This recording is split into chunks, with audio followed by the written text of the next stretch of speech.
সিক্সের third summative অঙ্ক পরীক্ষার প্রশ্ন এবং তার উত্তর 2024 সালের এটি। তো সঠিক উত্তরটি নির্বাচন করে লেখো। 81 এর বর্গমূল তো 81 বর্গমূল করলে 9, 9 এর বর্গমূল হলো 3, ওই জন্য উত্তর হবে 3। 2 অঙ্কের বৃহত্তম মৌলিক সংখ্যাটি হলো 97। এক সরল কোণ কত? 180 ডিগ্রি। 27, 94, 61, 38 সংখ্যাটি 9 স্থানীয় মান কত? তো গুণে দেখো, একক, দশক, শতক, হাজার, অযুত, লক্ষ। তো 9 লক্ষ হবে। এটি হলো লেস দ্যান, এটি হলো সমান, এটা হলো গ্রেটার দ্যান। তো এটি হলো 14, 15 থেকে ছোট, তাই উল্টো মানে এই চিহ্নটা বসানো হয়েছে। এই less than 14 is less than 15। 5 পূর্ণ 6 এর 7, তো 5 7 35, 35 6 41, 41 এর 7কে উল্টে নিতে হবে, লব হর, হর লব, ওকে অনন্যক বলে। তো 41 এর 7 এর অনন্যক হলো 7 এর 41। গুরু অনুপাত হলো যার পূর্ব অনুপাত পর অনুপাত থেকে বড়, তাকেই গুরু অনুপাত বলে। তো 9:5। একটি ঘনকের তল সংখ্যা 6টি। একটি ঘনক, যেরকম একটি দেশলাই বাক্সের তল সংখ্যা হলো 6টি। 5:1 ব্যস্তানুপাত উল্টে, আগেরটি পরে, পরটা পূর্ব, এই করে দিলে তো 5:1কে 1:5 করে নিতে হবে। 1:5 উত্তর। সরল রেখা না সরল রেখাংশ না রশ্মি, একটি নির্দিষ্ট দৈর্ঘ্য আছে। সরল রেখা অসীমভাবে বিস্তৃত, রশ্মিও অসীমভাবে বিস্তৃত হয়ে যায়, কিন্তু সরল রেখাংশ নির্দিষ্ট দৈর্ঘ্য রয়েছে, যে কোনো 10টি। দুটি সংখ্যার লসাগু ও গসাগু যথাক্রমে 2175 এবং 145। যদি একটি সংখ্যা 725 হয়, তাহলে অপর সংখ্যাটি কি? তো আমরা জানি দুটি সংখ্যার গুণফল সমান লসাগু গুণিত গসাগু, ওই জন্য সংখ্যা দুটিকে গুণফল 2175 গুণিত 145, 725 দিয়ে ভাগ করলে 435 হবে। তো অপর সংখ্যাটি হলো 435। উৎপাদকের সাহায্যে 324-এর বর্গমূল নির্ণয় করো। তো এইভাবে উৎপাদক করতে হবে। তো উত্তর হবে 18। যে 18 কোন ক্ষুদ্রতম পূর্ণবর্গ সংখ্যার একটি উৎপাদক? 17। তো 1 গুণিত 17, 1 হলো পূর্ণবর্গ সংখ্যা, ওই জন্য 1। বিপরীত সূত্র প্রয়োগ করে লেখো। তো এখানে মাইনাস আছে, প্লাস করে দিতে হবে। তো 34 থেকে প্লাসে মাইনাসে মাইনাস, 34 থেকে 19 বাদ, 34 থেকে 19 বাদ দিলে 15। 8 -8-এর চেয়ে বড় 4টি ঋণাত্মক সম্পূর্ণ সংখ্যা লিখো। তো মাইনাস দিয়ে যত সংখ্যা ছোট হবে তত বড়, এবং যত বড় হবে তত ছোট, ওই জন্যে এর চেয়ে বড় ঋণাত্মক সংখ্যা হলো -7, -6, -5, -4। 7, 9, 36, 28 সংখ্যাগুলি সমানুপাতি কিনা পরীক্ষা করো। তো 9:36, 9 × 9, 4 নং 36, 4 7 28, 1:7, 1:4 হয়ে গেল সমানুপাতি। মান নির্ণয় করো। তো আমরা জানি বদমাসের সূত্র, এর ও মানে অফ, ব্র্যাকেট অফ, ওই জন্যে 8 নং 72, 72কে 72 দিয়ে ভাগ করলে 1। একটি সূক্ষ্মকোণ, একটি স্থূলকোণের মান লেখো। তো আমরা জানি 90 ডিগ্রি ছোট কোণকে, 90 ডিগ্রির ছোট কোণকে স্থূলকোণ বলে, সূক্ষ্মকোণ বলে, এবং 90 ডিগ্রির বড় এবং 180 ডিগ্রির ছোট কোণকে স্থূলকোণ বলে। ওই জন্য 90 লেস দ্যান, 180 গ্রেটার দ্যান এবং 90 লেস দ্যান, এরকম। আয়তক্ষেত্র বর্গক্ষেত্রের প্রতিসম রেখা কয়টি লেখো? তো আয়তক্ষেত্রের হবে 2টি এবং বর্গক্ষেত্রের প্রতিসম রেখা 4টি। ফাঁকা ঘরে চিহ্ন বসাও। তো মাইনাসে মাইনাসে প্লাস, -12 থেকে +10 বাদ দিলে -2, আর -9 থেকে 3 বাদ দিলে -1। তো মাইনাস এখানে হয়ে যাচ্ছে -2, আর এখানে হচ্ছে -6। তো -2 বড় -6 থেকে, ওই জন্য greater than, -2 is greater than -6 और 6। সরল করো। মাইনাস 5 যোগ মাইনাস 7-এর বিপরীত সংখ্যা, তো মাইনাসের 7-এর বিপরীত, মাইনাস 7-এর বিপরীত হলো প্লাস 7, ওই জন্য 2 যোগ 5 ইজ ইকুয়াল টু 7। আমি বাড়ি থেকে 11:15 মানে 10:45 AM স্কুলে যাওয়ার জন্য বাড়ি থেকে বেরিয়ে 4:30 PM বাড়ি ফিরলাম। কতক্ষণ বাড়ির বাইরে ছিলাম? তো আমরা জানি 12টার আগে এবং 12টার পরে। তো 12টার আগে 10:45, তো 1 ঘন্টা 15 মিনিট, এবং 12টা থেকে শুরু হবে 1-2 করে, ওই জন্য 4:35, 4:30 মানে 4 ঘন্টা 30, ওই জন্য 1 ঘন্টা 15 মিনিট এবং 4 ঘন্টা 30 মিনিট যোগ করলে 5 ঘন্টা 45 মিনিট হবে। এবার সরল রেখার সাহায্যে যোগফল নির্ণয় করো। তো এটি সংখ্যা রেখার সাহায্যে যোগফল নির্ণয় করা। তো একটি দাগ টানতে হবে, দাগের মাঝখানে একটি দাগ দিতে হবে, ওটিতে 0, ওটি হলো নিউট্রাল।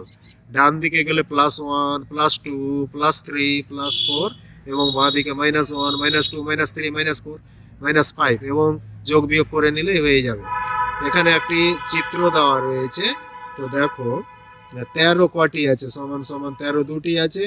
তো 13 গুণিত 2 5 কটি আছে, তো 5 গুণিত 2 7 কটি আছে দুটি, তো 7 গুণিত 2 এবং 20 এবং 30। যে আমরা জানি যোগের সংক্ষিপ্ত রূপ হলো গুণ এবং বিয়োগের সংক্ষিপ্ত রূপ হলো ভাগ।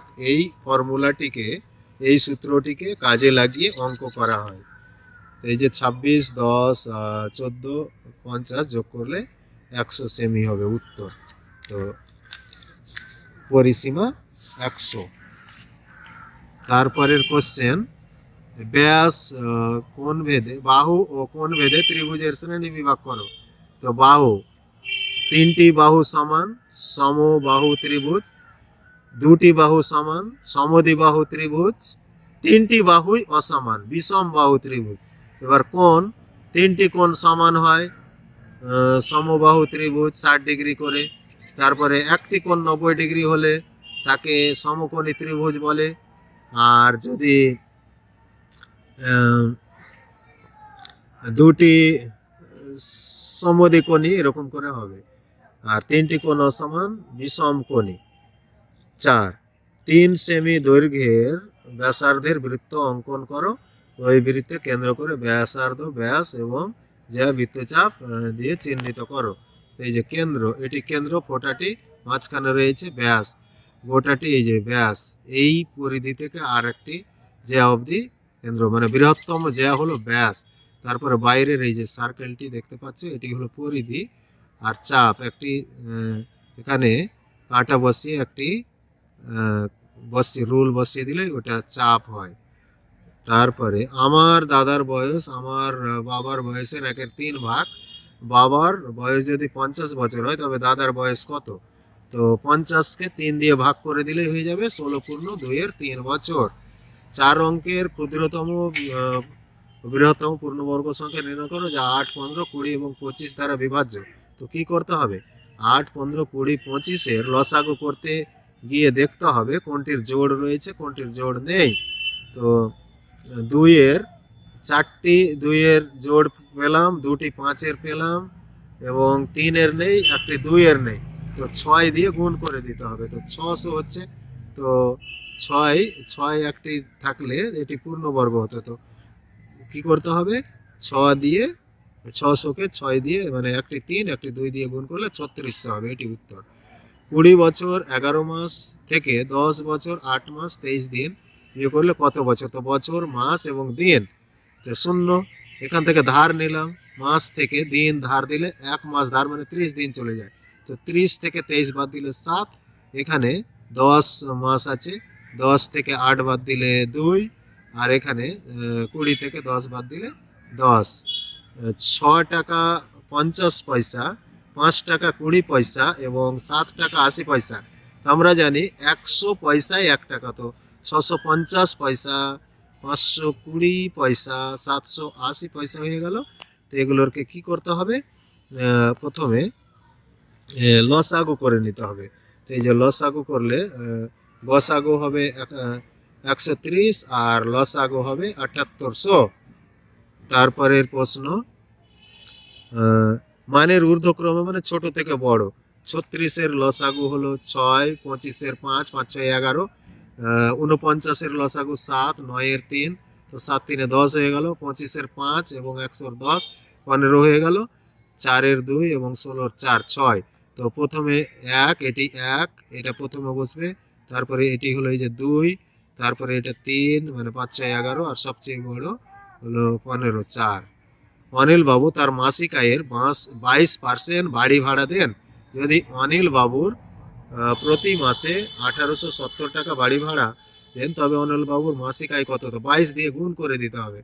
1870-কে 22 দিয়ে গুণ করলে 140 টাকা হবে। গুণ করলে হয়ে যাবে। 1% এবং 22%, 100 উপরে বাদ হয়ে যাচ্ছে কিনা, ওই জন্য সরাসরি 22 দিয়ে গুণ করে নিলেই হয়ে যাবে। এবার 6 দাগের 210 টাকা ফতেমা ও শাকিলের মধ্যে 3:4 অনুপাতে ভাগ করে দেওয়া হয়, তবে কে কত টাকা পাবে হিসাব করো। তো একটি সোজা উপায় রয়েছে। ফতেমার 3 ভাগ এবং শাকিলের 4 ভাগ, তো 4 এবং 3 7 হয়ে যাবে। তো ফতেমাটি লব হবে আর মোট অংশটা হর হবে। তো 210 গুণিত 3-এর 7, 3 7 21, 3 3 9 90 টাকা। আবার 210 গুণিত আবার শাকিলের বেলা 4 উপরে চলে গেল, 7 নিচে, তো 3 4 12 120 টাকা। এবার 23 45 67-র সাথে কোন ক্ষুদ্রতম সংখ্যা যোগ করলে যোগফল 835 দ্বারা বিভাজ্য হবে? তো কি করতে হবে? এই সংখ্যাটিকে প্রথমে 835 দিয়ে ভাগ করে দিতে হবে। তো ভাগ করলে 767 থাকছে, ভাগফল বলছি, ভাগশেষ। এবার কি করতে হবে?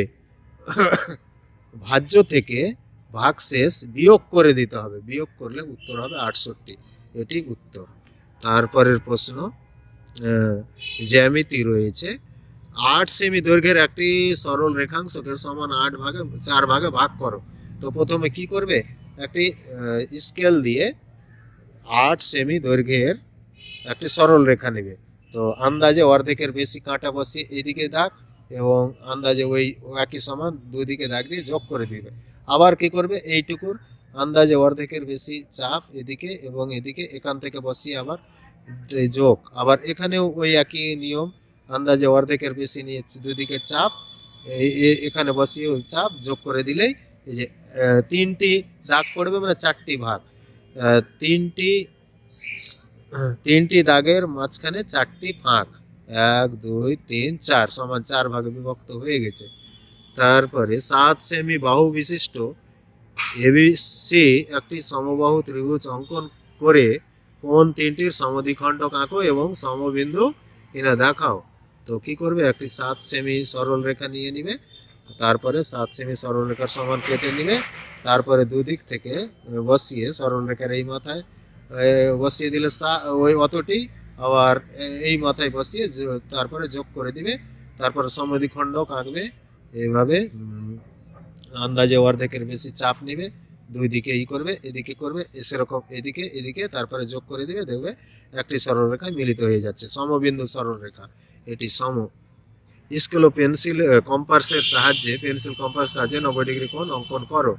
তো কি করবে?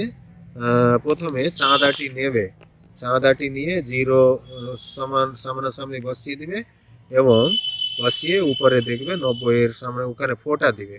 ফোঁটা দিয়ে তারপরে উঠিয়ে এখানে 0 এবং এখানে 90 ফোঁটা যোগ করে দিবে, তবেই 90 ডিগ্রি কোণ হয়ে যাবে। তো এইভাবে ক্লাস 6-এর অঙ্ক খুব সহজে করলে এগুলো চাকরির পরীক্ষায় খুব কাজ দেবে। চাকরির পরীক্ষায় এই সমস্ত অঙ্কগুলোই আসে, এটি মনে রাখবে।